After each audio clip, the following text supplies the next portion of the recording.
मित्रों नमस्कार, मैं दिलीप पांडे। स्वागत है आपका मेरे YouTube चैनल में।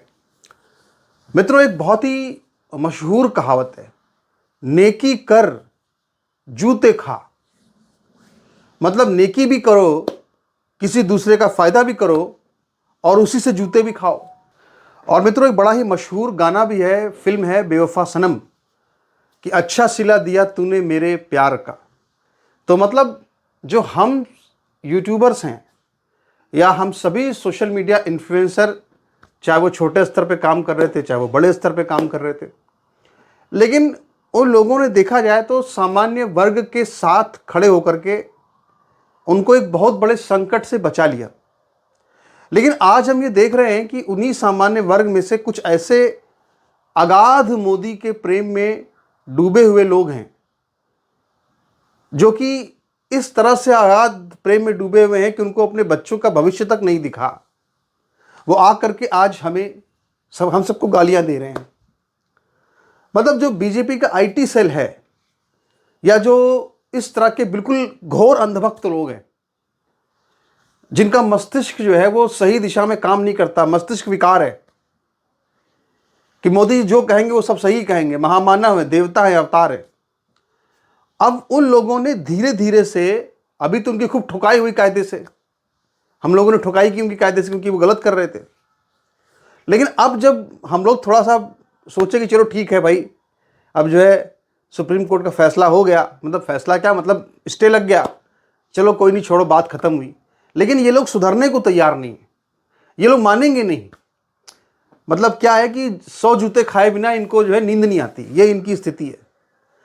अब देखिए, पिछले कई दिनों से हम देख रहे हैं, 2-3 दिनों से, कि लगातार धीरे धीरे से एक प्रयास किया जा रहा है किस तरह से उन सारे यूट्यूबर्स को बदनाम किया जाए, उन सोशल मीडिया इन्फ्लुएंसर्स को बदनाम किया जाए जिन्होंने वास्तव में इस देश की एक बहुत बड़ी आबादी के लिए उनके हक की आवाज़ को बुलंद किया। तरह तरह के झूठ बोले जा रहे हैं, कुछ भी उल्टी सीधी बातें कही जा रही है। और ऐसा नहीं कि इसमें वही शामिल है आईटी सेल के लोग, इसमें बीजेपी के कई सांसद भी शामिल हैं। इसमें बीजेपी के ब्राह्मण सांसद शामिल हैं, जनरल कैटेगरी के सांसद शामिल हैं, जो हम लोगों को थैंक यू बोलने की बजाय सुप्रीम कोर्ट को थैंक यू बोल रहे हैं और अपनी सरकार का बचाव करते हुए मोदी के गुणगान में कोई कमी नहीं छोड़ रहे हैं। देखिए, मोदी से हमारी भी कोई ऐसी कट्टर दुश्मनी नहीं है। हम सब लोग बीजेपी के ही वोटर रहे हमेशा, आगे भी यही सोचते हैं कि बीजेपी को ही वोट देंगे, सब ठीक रहेगा। तो हालांकि मैं जानता हूं कि बहुत सारे ऐसे प्रदेश हैं जहां ब्राह्मणों को बहुत कुचला जा रहा है या कहे सामान्य वर्ग के साथ जाति हो रही है। तो उसमें से एक स्टेट मध्य प्रदेश भी है, देखते हैं आगे क्या होता है, जो भी है। लेकिन हालात वहां पे अच्छे नहीं माने जा रहे हैं। लेकिन जो अहम बात है, बड़ी बात है, वो ये है कि ये कितने धूर्त हैं। अब देखिए किस तरह से एक पूरा झूठा नैरेटिव गढ़ा जा रहा है। आज एक सवाल मेरे सामने आया और वो सवाल जब मेरे सामने आया तो मुझे मतलब हंसी छूट गई। ये जो लोग बीजेपी का बिल्कुल इस तरह से मोदी के समर्थन में खड़े हैं, जो यूजीसी रेगुलेशंस पास करने वाले मोदी के समर्थन में खड़े हैं, उनमें अगर हम देखें तो उनकी जो बुद्धि का स्तर वो कितना कमजोर है, कुछ पढ़े लिखे ही नहीं लगता ऐसे। अभी सुप्रीम कोर्ट ने क्या किया कि उसने यूजीसी रेगुलेशन 2026 पर तो उसने कहा भाई स्टे है, तो उन्होंने कहा कि जो पुराना वाला है 2012 वाला वही लागू रहेगा। अब उन्होंने इसमें एक और झूठ चलाना शुरू कर दिया। और झूठ क्या चलाया है? झूठ ये चलाया है कि ये जो 2012 की जो गाइडलाइंस हैं, दरअसल इन 2012 की गाइडलाइंस के हिसाब से, इन 2012 की गाइडलाइंस के हिसाब से पूरे देश भर में 3000 से ज्यादा सवर्ण यानी सामान्य वर्ग के छात्रों के ऊपर जो केस लग चुके हैं और वही वाली फिर से लागू हो गई और उससे अब लोग जो है वो परेशान हो रहे हैं। आप समझ रहे कितना बड़ा झूठ बोला जा रहा है। भाई साहब, यूजीसी रेगुलेशन 2012 जो था वो कोई कानून नहीं था, ना वो कोई इस तरह का बिल्कुल हार्ड एंड फास्ट रूल था जिसमें कि पुलिस भी इन्वॉल्व थी, जिसमें कि कमेटी भी बनी हुई थी, जो तो 50 तरह की चीजें उसमें थी। वो बिल्कुल एक साधारण सी गाइडलाइंस थी, बहुत सिंपल सी गाइडलाइंस थी। उसमें कोई ऐसी बात ही नहीं थी कि किसी को केस लगाया जाए, कोई सवाल ही नहीं पैदा होता। और ना उसमें कोई कमेटी बननी थी, ना उसमें ऐसा कुछ होना था। मतलब उससे तो कई कई कई गुना खतरनाक 2026 की गाइडलाइंस थी। अगर वो लागू होती फिर तो 30,000 केस लगते, फिर तो 3 लाख केस लगते। लेकिन अब वो नया तर्क लेके आए हैं कि नहीं नहीं अब वो लग गई, देखो अब क्या होगा, अब तो और बुरा होगा। मोदी जी ला रहे थे तो अच्छा ला रहे थे। मतलब भाई अंधभक्त जो है मोदी के वाकई में, वो तो इतने मूर्ख हैं, इतने मूर्ख हो चुके हैं कि मतलब कुछ भी तर्क गढ़ रहे हैं, उल्टे सीधे कुछ भी बोल रहे हैं। और अभी ये जो प्रचार इनका है ना, इनका प्रचार और बढ़ेगा। जिन लोगों ने समाज के लिए अच्छा काम किया, हम जैसे लोगों ने जिन्होंने की आवाज को बुलंद किया, उन आवाज को दबाने के लिए या उन आवाजों को या उन लोगों को विलेन खलनायक साबित करने के लिए पूरी दम लगा दी जा रही है, पूरी ताकत लगा दी जा रही है कि साहब ये जो यूट्यूबर्स ने किया ये सब खलनायक हैं, ये सब तो कांग्रेस पार्टी के जॉर्ज सोरोस के डीप स्टेट के एजेंट है जो दंगा भड़का रहे देश के अंदर। ये कहा जा रहा है साहब कि मनोज यादव, जो मोहन यादव, वो कह रहे साहब ये तो फॉरेन फंडेड पूरा पूरा मूवमेंट चल गया, सवर्ण आंदोलन जो हो रहा है मध्य प्रदेश के अंदर। सोचिए आप इस तरह की बातें कर रहे हैं। मैं ऐसे लोगों से सिर्फ एक सवाल पूछना चाहता हूं, एक बात बहुत ही कड़वी जबान से पूछना चाहता हूं। क्या आप ये चाह रहे थे कि जो ये प्रधानमंत्री मोदी जी गाइडलाइंस लेकर के आए 2026 वाली, ये जो गाइडलाइंस लेकर के आए, इस गाइडलाइंस के अंदर जो लिखा हुआ था कि साहब ओबीसी को भी यूजीसी के तहत कवच मिल जाएगा, यानी ओबीसी में जो 60% जो मुस्लिम हैं देश के, उनको भी कवच मिल जाएगा। और जब उनको कवच मिल जाता तो वो कैंपस में क्या करते? आप, मुझे याद आता है कि झारखंड के रांची में 2 अक्टूबर को, मेरे ख्याल 3 साल पहले, बिल्कुल 2 अक्टूबर को गांधी जयंती के दिन दैनिक जागरण में खबर छपी, और खबर ये छपी कि कुछ जो जिहादी मुसलमान छात्र थे वो सामने किसी स्कूल में पढ़ने वाली लड़कियों के जबरन नंबर मांगते थे, मोबाइल नंबर मांगते थे, और जबरन ये कहते थे कि हमसे दोस्ती करो, नहीं तो हम तुम्हारे घर के लोगों को जान से मार देंगे।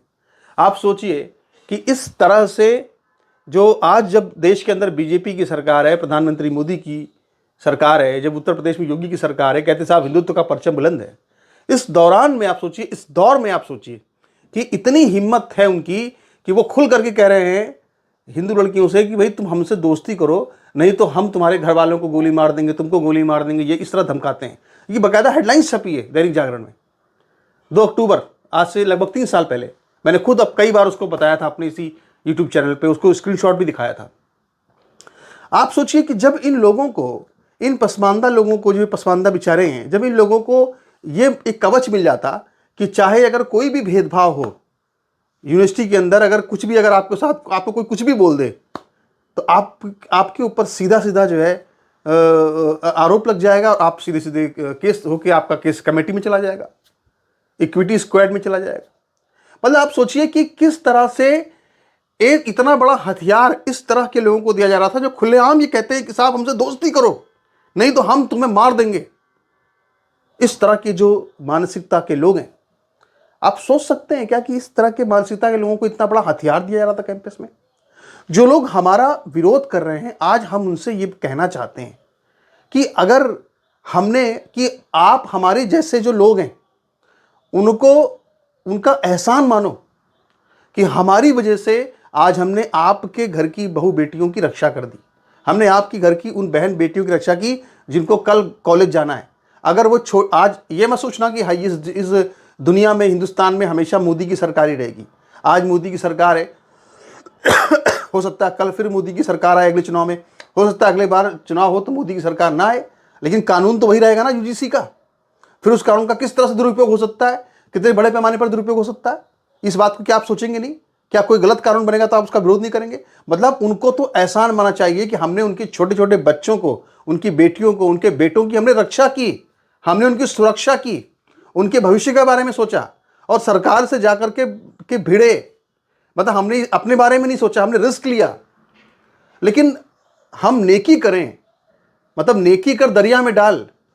एक तो अपने होता है नेकी कर दरिया में डाल, यहाँ क्या हो रहा है? यहाँ तो ये हो रहा है कि साहब नेकी भी हम करें और जूते भी हम ही खाएं। मतलब अच्छा सिला दिया तूने मेरे प्यार का, मतलब हम तुम्हें प्यार कर रहे हैं, हम तुम्हारे लिए सोच रहे हैं, और तुम हमें जूते मार रहे हो, हमें जूते मारना चाहते हो। इस तरह की अंधभक्ति को, मतलब जब हम कहते हैं ना कि मोदी की अंधभक्ति कर रहे हो, तो लोग समझेंगे कि हम मोदी के विरोधी हैं, बीजेपी के विरोधी हैं। हम ऐसा मत सोचना मेरे बारे में, ना हम ऐसा कभी कहेंगे। हालांकि मुझे पता है कि बहुत लोगों में बहुत गुस्सा है, लेकिन वो खूब जब अंदर मंथन कर लेंगे तो उनको समझ में आ जाएगा कि वो किसके पास जाएंगे, कांग्रेस पार्टी के पास जाएंगे, सपा के पास जाएंगे, किसके पास जाएंगे? कोई विकल्प ही नहीं आपके पास में। आपको प्रेशर ग्रुप की तरह से अपनी बात मनवानी पड़ेगी। कांग्रेस पार्टी एक ऐसी पार्टी है जिसने कि आज़ादी के फौरन बाद इस देश के अंदर गांधीवादी टोपी पहनने वाले कांग्रेसियों ने, जैसे ही गांधी की हत्या हुई उसके बाद 31 जनवरी से ब्राह्मणों का नरसंहार शुरू कर दिया महाराष्ट्र के अंदर। आप किस पार्टी को आप चुनेंगे जो आपका नरसंहार, जिस पे आपकी नरसंहार का इल्जाम है? जब इस देश में कांग्रेस पार्टी की तूती बोलती थी तो कश्मीरी पंडित जो है वो निकाल दिए गए कश्मीर से। आप किसके भरोसे पे हैं? या तो आपने भरोसे पे रहो आप, या तो आप इतने ताकतवर और सशक्त हो, आपके पास इतनी असलहा हो, इतना बम्बूर आपका, इतना ताकत आपके पास हो, इतनी आपके पास लाइसेंसी बंदूकें हो कि आप ये कह सको कि हाँ भाई हम सुरक्षित हैं। आपके पास कुछ भी नहीं है, आपके पास एकता भी नहीं है, यूनिटी भी नहीं है। आपके पास एक सरकार है, आपके पास एक थाना है पुलिस का, उस एक कानून व्यवस्था है, और क्या आपके पास में? आपको अपनी सुरक्षा खुद करने का अधिकार संविधान देता है, लेकिन क्या आपको अपनी सुरक्षा खुद करने के लिए आपको कोई लाइसेंस या हथियार रखने की अनुमति है? नहीं है, क्योंकि अंग्रेजों का वही काला कानून चला आ रहा है कि कोई अपने घर में हथियार रख नहीं सकता। हथियार का अधिकार सिर्फ सरकार को या कुछ लोगों को, जिनको कि हम देंगे। ये अन्याय है कि नहीं है? अन्याय तो है, लेकिन अब आपके पास कोई विकल्प नहीं है, आप क्या करेंगे? तो इसलिए हम जब ये बात कहते हैं ना कि कुछ मोदी के अंधभक्त लोग हैं, तो ये मत समझना कि हम कोई मोदी का बहुत घोर विरोध कर रहे हैं कि हम मोदी को बिल्कुल निस्तनाबूद कर देना, खत्म कर देना। हम ये जानते हैं ये संभव नहीं, और ना हम ये करने के लिए आए हैं यहाँ पे, हमें ये करना भी नहीं। हमको तो प्रेशर ग्रुप की तरह काम करना है, अपनी बात हमको मनवानी है। तो बेसिकली हम कहना ही चाहते हैं कि ये जो मोदी के इस तरह के अंधभक्त हैं, जो बिल्कुल हर दिमाग से पैदल हैं, ये लोग अब क्या कर रहे हैं कि ऐसे तर्क गढ़ करे हम लोगों को निशाने पर लेना चाहते हैं। तो ऐसे में आप लोगों को हमारे साथ खड़ा होना होगा, आप लोगों को हमारे साथ कमेंट्स करके बताना होगा कि नहीं भाई हम आपके साथ हैं, और हम इस तरह के जो लोग हैं इनके एजेंडे को, इनके प्रोपेगेंडे को चलने नहीं देंगे, क्योंकि हमने सही किया लेकिन हम लोगों को विलन बनाने की कोशिश की जा रही है। अच्छा, दूसरी बात यह कि ये कोशिश सिर्फ आईटी सेल की तरफ से नहीं हो रही है। ये जो कोशिश है, ये कोशिश उन लोगों की तरफ से हो रही है, उन लोगों की तरफ से भी हो रही है जो बीजेपी के सांसद हैं, बड़े बड़े पदों पर बैठे हैं, देश की संसद में जाते हैं, पार्लियामेंट में जाते हैं, और वहाँ पे जा करके चुपचाप बैठे रहते हैं। मोदी के नाम पर जीत के संसद पहुँचते हैं और फिर कोई आवाज़ हमारे लिए बुलंद नहीं करते। जैसे मनोज तिवारी, अब बीजेपी के नेता है मनोज तिवारी, सांसद है, अमित शाह के बहुत करीबी माने जाते हैं। दिल्ली के अंदर जब चुनाव हुए तो कहते हैं मुख्यमंत्री के भी दावेदार थे वो, ऐसा कहा जाता है, बड़े नेता हैं। और अब उनको समझ लो ब्राह्मण है तो ब्राह्मणों का चेहरा भी है। लेकिन जब ये पूरा यूजीसी रेगुलेशन आया, 15 दिन तक देश जो है वो रोता पीटता रहा, हम लोग सब वीडियो भी बनाते रहे, लेकिन तब किसी मनोज तिवारी का कहीं कोई एक बयान सामने नहीं आया। लेकिन जब सुप्रीम कोर्ट ने उस पर स्टे लगा दिया तो अब ये लोग सामने आए हैं, तरह तरह की दलीलें दे रहे हैं, और ये कह रहे हैं कि साहब कि यूजीसी के रेगुलेशन में खामियां थी, हम धन्यवाद करते हैं सुप्रीम कोर्ट का कि उसको स्टे कर दिया है। अरे भाई, धन्यवाद तो हमारा करो ना यार, तुम लोग, हम सबका करो ना कि हम लोगों ने मिलकर मुहिम चलाई। हम लोग का तो कोई धन्यवाद नहीं है, अपने धन्यवाद सुप्रीम कोर्ट के दिए जा रहे हो। और चलो सुप्रीम कोर्ट को धन्यवाद दे भी रहे हो तो ठीक है, पर ये क्यों बोल रहे हो उसमें ये भी बोल रहे हैं मनोज तिवारी कि यार ये तो साजिश है, मतलब षड्यंत्र, इसमें कुछ हुआ है, साजिश रची गई। तो साजिश कौन रच रहा था? अरे सरकार ही तुम्हारी थी, वही रेगुलेशन लेके आई, तो साजिश कौन? मोदी जी साजिश कर रहे थे क्या? साजिश हम लोग कर रहे थे? हमने तो सही बात बताई, हम क्या साजिश करेंगे भाई? इसीलिए इस तरह के झूठ बोलना बंद किया जाए, गलती को बिना किसी तर्क के, लॉजिक के स्वीकार किया जाए कि गलती हुई, और सामान्य वर्ग और बीजेपी के बीच में बड़ी खाई बन रही है। इस खाई को पाटने के लिए हर संभव प्रयास किया जाए, यह अत्यंत आवश्यक है, वरना बीजेपी का जो कोर वोटर है वो पूरी तरह से खत्म हो जाएगा। और मध्य प्रदेश के अंदर हम फिर से बार बार मांग कर रहे हैं कि मध्य प्रदेश के अंदर जो लोग हैं, जो वहाँ पे जो मध्य प्रदेश में जो संघ के जो लोग हैं, वो जरा वहाँ पार्टी को जरा समझाएं कि भाई ये तुम कर क्या रहे हो। आज तो एक और बड़ा विभत्स समाचार आया है, आज एक समाचार चल रहा है अखबारों में कि मध्य प्रदेश के अंदर एक जो है ओबीसी के लोगों को कुछ लाठी वगैरह चलाने की, या उनको कुछ शायद युद्ध की शिक्षा दी जा रही, युद्ध अभ्यास उनको सिखाया जाएगा, ऐसा कुछ सुनने में आ रहा है। भाई ऐसा क्यों? भाई आपको करना है सबके लिए करो, समाज के हर वर्ग को ज्ञान दो, ब्राह्मणों को भी दो। फिर आप सिर्फ एक वर्ग को क्यों देना चाहते हो, जो मतलब कि ऑलरेडी जिसके ऊपर इल्ज़ाम लगता है SC/ST एक्ट में, जो है क्या कहते हैं कि 80-90%, उन लोगों को आप फिर से लाठी पकड़ा रहे हो हाथ में? क्या हमें कोई आपत्ति नहीं है, पकड़ाओ, हमें तो हमारा कोई कुछ नहीं करेगा, पंडित जी का बैर किसी से नहीं है, ये सही बता रहा हूँ आपको मैं। लेकिन ये कहाँ चलाएंगे लाठी? SC/ST को भी सिखाओ फिर ना, सबको सिखाओ, एक वर्ग को क्यों सिखाना चाहते हो? इस तरह की योजनाएं चल रही हैं क्या मध्य प्रदेश में? जरा आप लोग सब कमेंट भी किया करिए, वहाँ सबके कमेंट पढ़ते हैं, भले ही सबको लाइक नहीं कर पाए, सबको रिप्लाई नहीं कर पाए, पर सबके कमेंट्स पढ़ते हैं और देखते हैं कि वो कहाँ के रहने वाले हैं, कहाँ के उनके विचार हैं, सब समझते हैं। और अगर आप जहाँ जब कमेंट करें तो ये भी ज़रूर लिखें कि आप कहाँ के रहने वाले हैं, ताकि उससे हमको और एक एंगल समझ में आता है कि हाँ भाई इस इलाके में ये हो रहा है। तो मित्रों, आपसे फिर से प्रार्थना एक बार कि अपने विचार जरूर इस पर रखें, अपनी बात रखें, और इसके अलावा हमारे वीडियो को लाइक करें, वीडियो को शेयर करें, चैनल को सब्सक्राइब करें। नमस्कार, धन्यवाद।